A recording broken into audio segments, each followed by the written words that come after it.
नमस्कार, मी मोहिनी सोनार. आपण पाहताय TV9 मराठी. बुलेटिनमध्ये टॉप 9 बातम्यांचा आढावा घेणार आहोत. सुरुवात करूयात मोठ्या टॉप 9 घडामोडींनी. आंदोलन थांबवत नाही तर पुढे ढकलतोय. 8 दिवसात वसुलीची अट रद्द करा. 2 ऑक्टोबरपर्यंत कर्जमाफीची तारीख सांगा, नाहीतर मंत्रालयात घुसणार. बच्चू कडूंचा इशारा. कर्जमाफीसाठी 15 दिवसात समिती नेमणार. समितीच्या अहवालानंतर कर्जमाफी संदर्भात निर्णय. शेतकऱ्यांची फसवणूक होणार नाही. उदय सामंत यांचं बच्चू कडूंचं आंदोलकांना आवाहन.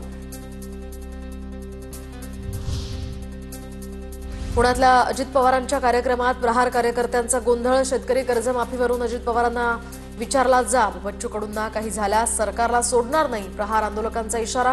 शेतकऱ्यांचा 7/12 कोरा करण्यासह 17 मागण्या पूर्ण करण्याची मागणी. काल मुख्यमंत्र्यांचा बच्चू कडूं सोबत संवाद. टोकाची भूमिका घेऊन मार्ग निघत नाही. टप्प्याटप्प्यानं सर्व करणार.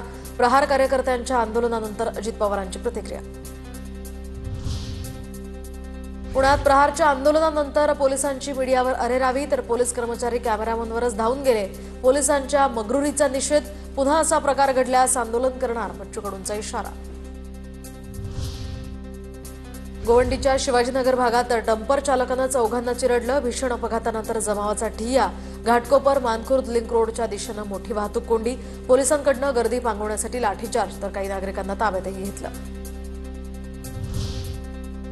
विक्रोळी पुलावरून सर्व पक्षांकडून श्रेयवादाची लढाई, तर सर्वात आधी ठाकरेंची शिवसेना, मग शिंदेंच्या शिवसेनेकडून उद्घाटन. भाजप आणि ठाकरेंची शिवसेना आमनेसामने. दोन्ही पक्षांकडून बॅनरबाजी करत श्रेय लाटण्याचा प्रयत्न. फडणवीसांकडून मुंबई पालिकेचं अभिनंदन करत कोणत्याही अधिकृत समारंभाची वाट न पाहता पूल खुला करण्याचे निर्देश. मुंबईकरांची कोणतीही गैरसोय होऊ नये म्हणून पूल खुला करा. फडणवीसांचं काल ट्विट. जळगाव जामोदचे आमदार संजय कुटेंचं घर जाळण्याचा युवकाकडनं प्रयत्न. अतिवृष्टीमुळे नुकसानीचा मोबदला न मिळाल्याचा राग. शेतकरी विशाल मिरुड पोलिसांच्या ताब्यात.